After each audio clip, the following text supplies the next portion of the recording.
오늘의 주요 뉴스입니다. 삼성전자가 지난해 4분기 매출 67조 7,800억 원, 영업이익 2조 8,200억 원의 실적을 발표했습니다. 반도체는 2조 1,800억 원의 영업 손실을 냈지만 디램은 1년 만에 흑자 전환했습니다. 시중은행들이 홍콩 H지수 주가 연계증권 ELS의 판매를 잇따라 중단하고 있습니다. 금융당국도 고위험 상품 판매에 대해 검토 의견을 밝히면서 투자 선택권 제한 문제로 불거지고 있습니다. 금융위원회가 지방은행의 시중은행 전환과 관련한 심사 기준을 마련했습니다. 시중은행으로 전환을 준비 중인 대구은행은 전환에 속도를 낼 것으로 풀이됩니다. LG생활건강과 아모레퍼시픽그룹이 중국 사업 부진을 만회하기 위해 K뷰티의 영향력이 커지는 미국과 일본 등 세계 시장으로 영토를 확장하고 있습니다.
시청자 여러분 안녕하십니까? 센 경제라이브 시작합니다. 삼성전자 실적에 발목을 잡았던 반도체 부문은 지난해 4분기 적자폭을 2조 원대로 줄였습니다. 디램 사업이 흑자 전환에 성공하며 실적 부활 신호탄을 쌓으렸다는 평가가 나옵니다. 김혜영 기자입니다. 삼성전자가 지난해 6조 5,670억 원을 벌어들였습니다. 1년 전과 비교하면 84% 급감한 수치입니다. 삼성전자의 연간 영업이익이 10조 원에 밑돈 것은 글로벌 금융위기 이후 15년 만입니다. 연간 매출은 1년 전과 비교해 약 14% 줄어든 258조 9,355억 원입니다. 주력 산업인 반도체 부문에서 약 15조 원에 가까운 적자를 냈습니다. 그러나 메모리 업황이 회복세에 접어들면서 전분기 대비 반도체의 적자폭은 1조 5천억 원 이상 줄었습니다. 특히 디램이 1년 만에 흑자 전환에 성공하면서 사실상 불황의 터널을 빠져나왔다는 평가가 나옵니다. 스마트폰 등 모바일 사업을 담당하는 모바일 경험 및 네트워크 사업부는 전체 실적 개선을 견인했습니다. 약 13조 원의 영업이익을 올렸습니다. 이 가운데 삼성전자는 주당 보통주 361원, 우선주 362원의 기말 배당을 결의했습니다. 올해부터 3년간 발생하는 잉여 현금 흐름의 50%를 환원하고 연간 9조 8천억 원의 배당금을 지급할 계획입니다. 한편 오늘 삼성전자는 2.15% 하락한 72,700원에 장을 마쳤습니다. 서울경제TV 김혜영입니다. 삼성전자는 올해 1분기 메모리 사업에서 흑자를 낼 수 있을 것으로 예상했는데요. 생산형 AI와 HBM, 서버 SSD 수요에 적기 대응해 수익성을 개선한다는 전략입니다. 김효진 기자입니다. 삼성전자가 고대역폭 메모리 등 인공지능용 디램이 이끄는 메모리 수요 회복에도 기존 감산 기조엔 변함이 없다는 입장을 재확인했습니다. We plan to focus on improving profitability by actively addressing the demand for HBM server SSDs related to generative AI. And accordingly, our memory business is expected to return to profit in the first quarter. 김 부사장은 오늘 열린 작년 4분기 실적 컨퍼런스 콜에서 업계 전반으로 보면 메모리 생산 전반의 비트 그로스가 제한적일 것으로 예상되는 만큼 고객의 재고 비축 수요보다는 진성 수요 위주로 공급 대응을 할 계획이라고 설명했습니다. 삼성전자는 올해 1분기 비트 그로스는 디램이 시장 수준인 1% 중반 하락하고 랜드는 시장 수준인 낮은 한 자릿수 감소를 약간 하회할 것으로 예상했습니다. 이 같은 시장 환경 속에서도 기존 재고 정상화 목표와 이를 위한 생산량 조정 기조에는 변함이 없다는 입장을 내놨습니다. 특히 디램 재고는 1분기가 지나면서 정상 범위에 도달할 것으로 전망하면서 늦어도 상반기 내에 정상화될 것으로 기대했습니다. 차세대 메모리로 불리는 HBM의 성장세도 눈에 띕니다. HBM 판매량의 경우 지난해 4분기에 전분기 대비 40% 이상, 전년 동기 대비 3.5배 규모로 성장했습니다. 삼성은 차세대 HBM3E 제품 사업화와 HBM4 개발을 진행 중이라고 설명했습니다. HBM4는 내년 샘플링, 내후년 양산을 목표로 잡았습니다. 올해 전반적인 메모리 수요 환경은 점차 회복세를 보이고 지난해 위축된 시설 투자는 HBM을 중심으로 회복할 것으로 예상했습니다. 작년 4분기 실적이 부진했던 파운드리 부문은 올해 기기 자체에서 AI를 구동하는 온디바이스 AI 수요에 기대를 걸고 있습니다. AI 성능 증가에 따라 신경망 처리 장치 블록 사이즈가 커지고 SRAM 용량이 증가해 향후 파운드리 수요에 더욱 기여할 것으로 기대되기 때문입니다. 서울경제TV 김유진입니다. 시중은행들이 홍콩 H지수 주가 연계증권 ELS의 판매를 잇따라 중단하고 있습니다. 대규모 손실 사태가 계속된 영향 때문인데 여기에 금융당국의 고위험 상품 판매에 대해 검토 의견을 밝히면서 투자 선택권 제약 문제로 불거지고 있습니다. 이연아 기자입니다. H지수 ELS 손실률이 눈덩이처럼 불어나고 H지수 하락세가 계속되면서 시중은행들이 관련 ELS 판매를 잇따라 중단하고 있습니다. H지수 ELS는 총 판매 잔액 19조 3천억 원 가운데 80%가 올해 상반기에 만기가 집중돼 추가 손실이 불가피한 상황입니다. NH농협은행은 이미 지난해 10월부터 원금 비보장형 ELS를 판매하지 않았고 지난 29일부터 하나은행을 시작으로 KB국민은행, 신한은행도 내부 회의 등을 거쳐 H지수 ELS 판매를 중단하기로 결정했습니다. 반면 시중은행 중에선 우리은행은 나홀로 판매 유지 결정을 내렸습니다. 우리은행은 금융소비자 투자상품 선택권 보호를 내세웠는데 내부 통제를 토대로 H지수 ELS 상품 판매를 제한해 손실 규모가 적고 판매 창구 역시 전문 인력인 PB 창구로 국한했다고 설명했습니다. 단 금융당국의 개선에 맞춰 정비할 수 있다는 여지를 남겨 판매 중단 가능성을 열어둔 것으로 해석됩니다. 은행별 H지수 ELS 판매 규모를 보면 KB국민은행이 8조 원으로 가장 많고 신한은행 2조 4천억 원, NH농협은행 2조 2천억 원, 하나은행 2조 원, SC제일은행 1조 2천억 원, 우리은행 400억 원 순입니다. 상황이 이렇다 보니 금융당국은 은행의 고위험 상품 판매에 대한 전면 금지까지 고심 중입니다. 김주현 금융위원장과 이복현 금융감독원장은 지난 29일 국회 정무위원회에서 ELS 판매 중단 계획을 묻는 의원의 질의에 고위험 상품의 은행 판매가 적절한지 검토하고 개선하겠다는 취지로 답변했습니다. 이 때문에 금융권에선 고위험 상품 판매 금지가 금융소비자의 투자 선택권을 제약하는 건 아니냐는 비판의 목소리도 높습니다. ELS는 저금리 시기에서 20여 년간 대표적인 고금리 투자 상품으로 꼽혀왔습니다. 판매 중단은 물론 고위험 상품까지 당국이 제약하는 것이 과연 적절하냐는 겁니다. 현재 금융권은 물론 투자업계에도 판매 중단보다 내부 통제와 책임 강화 방향으로 개선해야 한다는 목소리를 더 키우고 있습니다. 금감원의 H지수 ELS 판매사에 대한 현장 검사 결과는 다음 달 발표할 예정인데 이를 바탕으로 고위험 상품 판매 전면 금지 여부와 손해배상 가이드라인이 함께 나올 것으로 보여 은행권과 피해자 모두 촉각을 곤두세우고 있습니다. 서울경제TV 이연아입니다. 금융위원회가 오늘 지방은행의 시중은행 전환과 관련한 심사 기준을 마련했습니다. 지방은행이 시중은행으로 전환한 사례가 전혀 없었던 만큼 여러 규정들과 충돌해서인데요. 이 시중은행으로 전환을 준비 중인 대구은행도 전환 속도를 더 높일 것으로 보입니다. 김도아 기자입니다.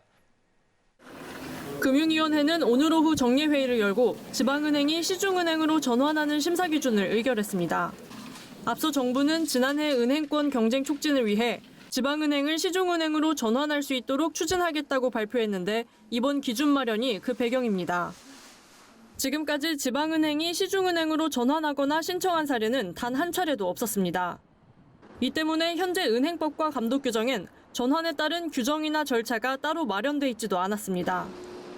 은행법상 은행 인가와 관련해서는 신규만 적용돼 지금처럼 전환하려면 기존 은행을 폐업한 후 인가를 해줄 수밖에 없었습니다. 이 경우에는 기존 지방은행이 그대로 승계되는지에 대한 법률적 불확실성도 적지 않았습니다. 금융위는 전환 방식을 신규 인가가 아닌 인가 내용 변경으로 진행하기로 했습니다. 이에 따라 기존 예비 인가는 거칠 필요가 없다고 판단했습니다. 그리고 대주주 요건과 사업계획 타당성 검토, 인력, 영업시설 설비 등은 기존 신규 인가 요건 그대로 심사하기로 했습니다. 횡령 배임과 같은 금융사고와 관련해서는 제재 확정 전이라도 시중은행으로 전환을 신청할 수 있다고 봤습니다. 은행이나 임직원의 위법 행위와 관련된 사고는 주요 인가 요건인 대주주 결격 사유에 해당되지 않는다고 설명했습니다. 단 금융사고는 인가 세부 심사 중 내부 통제의 적정성에서 다뤄 엄격하게 심사할 것이라는 게 금융위의 설명입니다. 금융당국의 심사 기준 마련에 따라 시중은행 전환을 준비하고 있는 대구은행의 전환 속도는 더욱 빨라질 것으로 보입니다. 대구은행은 DGB 금융지주와 함께 지난해 조직 개편을 통해 시중은행 전환을 담당하는 태스크포스를 만들고 올 상반기 내 인가를 목표로 준비해왔습니다. 이에 따라 조만간 32년 만에 시중은행이 새롭게 탄생하는 만큼 은행권에도 큰 지각 변동이 있을 것으로 예상됩니다. 서울경제TV 김도하입니다. 국내 대표 뷰티 업체인 LG생활건강과 아모레퍼시픽그룹이 지난해 부진한 실적을 보였습니다. 이들은 실적에 타격을 준 중국 대신에 이 K뷰티 영향력이 커지는 미국과 일본 등 세계 시장으로 영토를 확장하겠다고 나섰습니다. 이해란 기자입니다. 중국에서 현지 브랜드에 대한 소비자 선호가 늘면서 중국 수출 비중이 높았던 한국 뷰티 업체들은 실적 악화를 겪었습니다. 한국무역협회 자료에 따르면 중국의 화장품 수입은 2013년 이후 가파르게 성장했지만 2021년 정점을 찍고 빠르게 감소하고 있습니다. 한국 화장품에 대한 수입 역시 같은 양상입니다. 중국 영업적자가 대규모로 발생한 아모레퍼시픽그룹은 지난해 매출 4조 213억 원, 영업이익 1,520억 원의 실적 잠정치를 어제 발표했습니다. 전년과 비교하면 매출과 영업이익이 각각 10%, 44%가량 크게 줄어든 겁니다.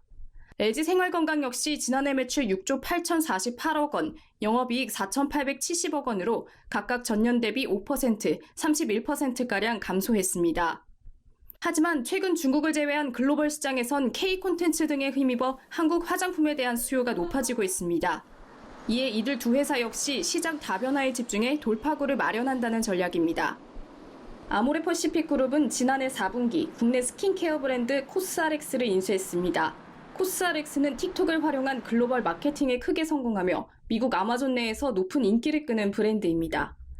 아모레는 매출 90%가 해외에서 발생하는 코스알엑스를 발판 삼아 북미, 동남아 시장 등에서 성장에 시동을 건다는 전략입니다. 오늘 발표된 증권가 리포트들도 코스알엑스 실적이 향후 아모레 주가에 큰 영향을 줄 것으로 전망했습니다. LG생활건강도 지난해 9월 일본에서 인지도가 높은 국내 색조 브랜드 힌스를 인수했습니다. 해당 국가시장 진출에 용이할 거란 판단입니다. 저희 회사 입장에선 가장 큰 시장이 중국이었잖아요. 중국 이외에도 다른 내수 시장만으로는 한계가 있으니까 이제 다른 큰 시장들에 이제 진출을 하고 있는, 조금 더 신경을 기울이고 확장을 하려고 노력을 하고 있는 상황입니다. K뷰티 쌍두마차로 불리던 LG생활건강과 아모레퍼시픽그룹, 아쉬운 성적표를 받아든 두 그룹이 시장 다변화로 돌파구를 찾을 수 있을지 주목됩니다. 서울경제TV 이혜란입니다. 건설사들의 작년 실적들이 속속 나오고 있습니다. 일찍이 해외 사업으로 눈을 돌린 건설사는 양호한 실적을 보였지만 주택에 힘을 준 건설사들은 지속되는 내수 건설 경기 침체 탓에 부진한 성적표를 받았습니다. 이재영 기자입니다. 지난해 해외 사업에 공을 들인 건설사와 국내 주택 부분에 집중했던 건설사 간 실적이 엇갈렸습니다. 현대건설의 지난해 영업이익은 7,854억 원으로 나타났습니다. 이는 전년 대비 36.6% 상승한 수치입니다. 사우디 대형 플랜트 수주, 이라크 정유 공장 등 해외 대형 현장의 공정이 본격화한 영향입니다. 삼성물산 건설 부분 작년 영업이익은 1조 340억 원으로 잠정 집계됐습니다. 전년과 비교해 18.2% 증가했습니다. 지난해 방글라데시 다카 국제공항, 사우디 네옴러닝 터널 등 대형 현장이 본격 가동된 게 실적에 반영된 겁니다. 반면 주택사업 비중이 컸던 대우건설과 GS건설 실적은 전년에 비해 부진했습니다.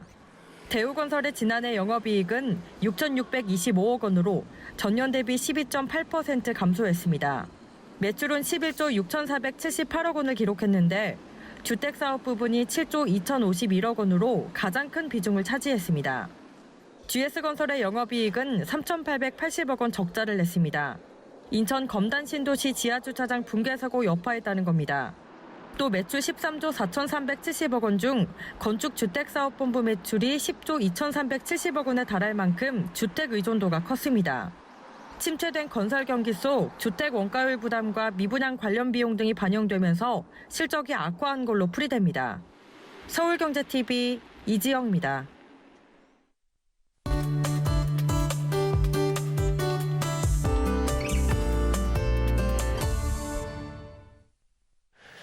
기후변화에 대한 대응과 해결책을 모색하기 위해 개최되는 유엔 기후변화협약 당사국 총회는 인류가 직면한 기후 상황을 평가하고 또 대응 방안을 결정하는 역할을 해오고 있습니다. 제28차 당사국 총회가 지난해 11월 30일부터 12월 13일까지 아랍에미리트 두바이에서 열렸습니다. 이 시간에는 당사국 총회의 결정 사항과 우리나라가 부끄럽게도 화석상을 받은 이야기를 해보도록 하겠습니다. 방기성 K웨더 센터장 나왔습니다. 안녕하십니까? 네, 안녕하세요. 네. 이번 총회에서 최종 결론적으로 이제 결정된 게 화석 연료의 감축이라는 단어 대신에 화석 연료로부터 전환이라는 단어를 선택을 했습니다. 이 배경에 어떤 것들이 있을까요? 일단 이제 2015년에 파리 회화 협약부터 2023년에 이제 27차 당사국 총회까지 기후 위기를 부르는 화석 연료를 퇴출해야 한다. 이런 논의는 계속돼 왔어요. 그런데 화석 연료를 생산하는 중동 산유국이라든가 중국, 인도 등의 반대로 26차 당사국 총회에서는 화석 연료의 단계적 퇴출에 합의를 했었고요. 27차 당사국 총회에서도 결정을 하지 못하고 이번 회의로 미뤄졌던 건데요.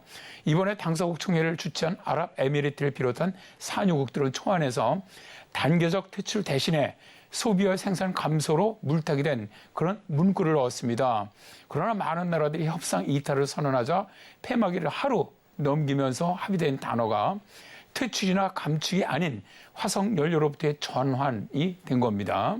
합의문에서는 2050년까지 전 세계가 넷제로를 달성하기 위한 방법으로 온실가스 감축의 결정적인 10년 안에 에너지 체계에서 화석 연료로부터 벗어나기 위한 전환을 가속해야 한다라고 명시하고 있죠.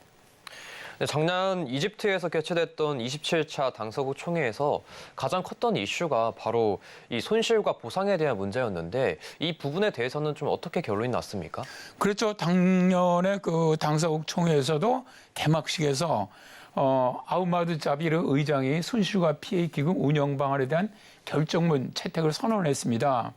기후변화에 따른 개발도상국의 손실과 피해 대응을 지원하기 위한 기금을 만드는 문제가 상당히 심각한 쟁점이 될 것으로 예상됐었는데 정말 의외로 결정문에 각국이 합의를 했죠.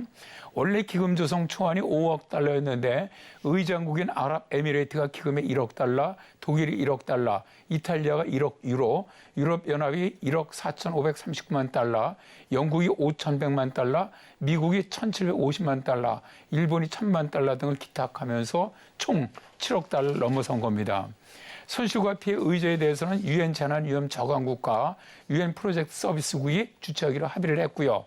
이를 통해서 기후변화의 악영향에 특히 취약한 개발도상국에 대한 기술 지원을 시작해 나가기로 했습니다.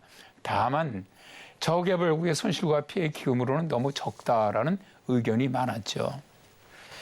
그래도 이번에 좀 긍정적인 부분 중 하나가 이 탈석탄 동맹과 함께 이 신재생 에너지에 대한 목표가 합의문에 들어갔다고 하던데요.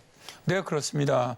탈석탄 동맹은 탄소 배출의 주범이라고 할 수 있는 석탄 화력 발전소를 신속히 퇴출하자면서 2017년에 영국과 캐나다 주도로 결성이 되었었죠. 이번 당사국 총회에서 미국과 체코, 키프로스, 도미니카 공화국, 코소보, 아이슬란드, 노르웨이 등 7개 나라가 새로 가입을 했습니다. 현재 OECD 국가 중에서는 한국과 일본, 호주, 터키 등 4나라만 탈석탄 동맹에 가입하지 않고 있죠.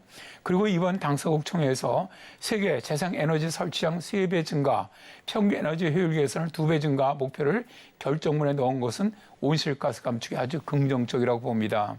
다만 초안에 들어있었던 재생에너지 설치 용량을 2022년 대비 3배를 늘려서 2030년에 1만 1000기가와트에 도달하고 에너지 효율 개선율은 2배를 늘려서 4.1%에 도달한다는 기준점, 그리고 목표 수치가 빠진 점은 좀 아쉽죠. 그리고 지구온도 1.5도 상승을 억제하기 위한 방법으로 핵발전도 포함이 되었는데요. 합의문에는 처음으로 탄소 제거 기술에 대해서는 특히 감축이 어려운 영역의 경우 핵발전을 포함한 무탄소 저탄소 기술을 가속화한다라는 내용도 들어 있습니다. 그리고 이번 당사국 총회에 참가한 일부 국가들은 탄소 중립 목표 달성을 위해서는 원자력 발전 규모를 2050년까지 현재 3배로 늘려야 한다고 선언했는데요. 이 선언은 한국을 비롯해서 미국, 일본 등 20여 개국이 서명을 했습니다. 네, 이번 28차 당사국 총회에서 기후위기에 대응하지 않는 나라에 한국이 뽑혔습니다. 좀 안타까운 상황인데 기후 악당으로 불릴 만큼 이게 불명예라고 하는데요. 네, 그렇죠. 세계적 환경기후 단체들입니다. 그 연대체인 기후행동 네트워크가 기후 악당들에게 수여하는 불명예스러운 그런 상인 화석상을 한국이 받았죠. 한국은 캐나다 엘버타주와 노르웨이에서 3번째로 화석상을 받았는데요. 한국은 기후변화에 적극 대처한다고 말을 하면서 실제로는 화석연료 사용을 줄이지 않고 있다는 겁니다. 그리고 이 외에도 국제기후변화 정책 분석 전문기관인 저하만 워치 등이 발표한 주요국 기후변화 대응지수 평가에서도 한국은 유럽연합을 포함한 64개국 가운데 61위를 기록을 했습니다. 기후변화 대응지수는 각 나라의 온실가스 배출량과 에너지 사용, 재생에너지 사용, 기후정책 등 4개의 분야의 성과를 계량한 것인데요. 이들은 2005년부터 전 세계 온실가스 배출의 90% 책임 있는 64개 나라의 지수를 산정해서 순위를 발표해오고 있습니다. 그런데 이번 발표에서 우리나라보다 기후 대응을 못하는 나라는 아랍에미레이트와 이란, 사우디아라비아 등 3나라로 이 3나라는 산유국이라는 것을 고려한다면 우리나라가 꼴찌라고 봐야 하죠. 그러니까 국제적인 기후분석기관이나 단체에서 우리나라는 기후변화에 거의 대응하지 않는 매우 불성실한 나라라는 것이죠. 사실 우리나라는 수출해서 먹고 사는 나라로 전 세계적인 기후위기 대응에 불성실하다는 인식이 깊게 새겨질수록 국제사회에서 수출이라든가 경제협력에 뒤처질 수밖에 없다는 것, 이걸 좀 인식을 하고 이번 정부는 적극적으로 기후위기 대응에 좀 동참했으면 좋겠습니다. 오늘 말씀 잘 들었습니다. 지금까지 방기성 센터장이었습니다. 감사합니다. 네, 고맙습니다.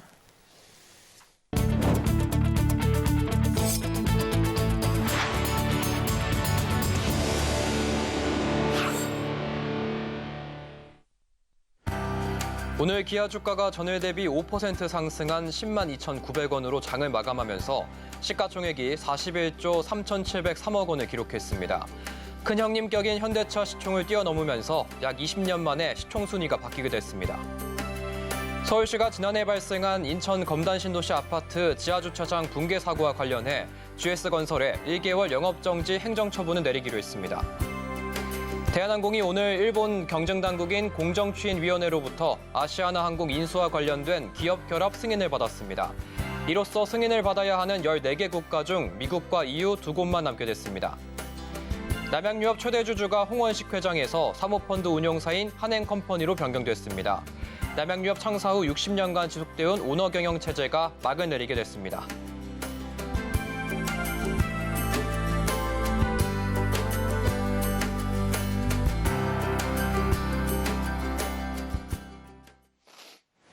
이상으로 센 경제 라이브 마칩니다. 함께해 주신 여러분 고맙습니다.